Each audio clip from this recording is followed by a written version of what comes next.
At the beginning of the 19th century in Europe, there lived a military leader whose story became very legendary, named Napoleon Bonaparte. Surely, you are already familiar with this name. At that time, Napoleon became a brigadier general at a very young age, which was 24 years old. Captain Napoleon Bonaparte, I award you the rank of Brigadier General. Long live the Republic! Long live the Republic! Under his leadership, he led the French military forces to win various battles. He even succeeded in bringing almost all European countries under French influence. Napoleon Bonaparte was born on August 15, 1769, at Casa Bonaparte in the city of Ajaccio, Corsica, an island located in the southeastern part of France. Napoleon was the second of 7 siblings. His father was a lawyer and also a diplomat named Carlo Bonaparte, while his mother came from a noble family named Maria Letizia Ramolino.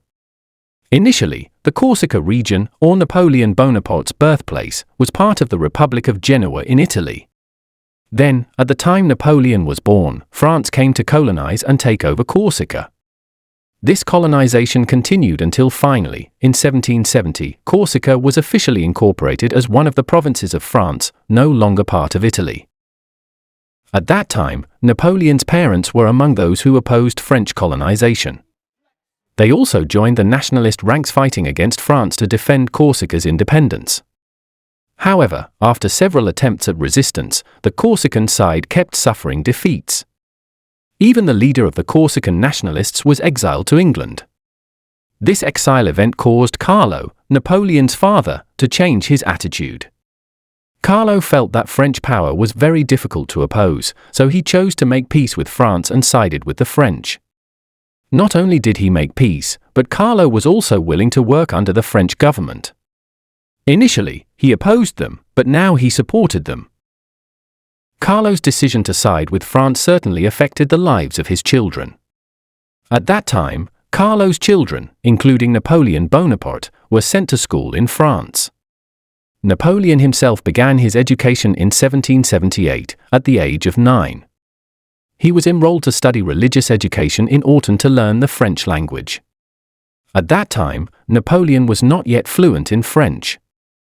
In daily activities, he usually still used Italian because his family background was from Corsica, which was formerly part of Italy.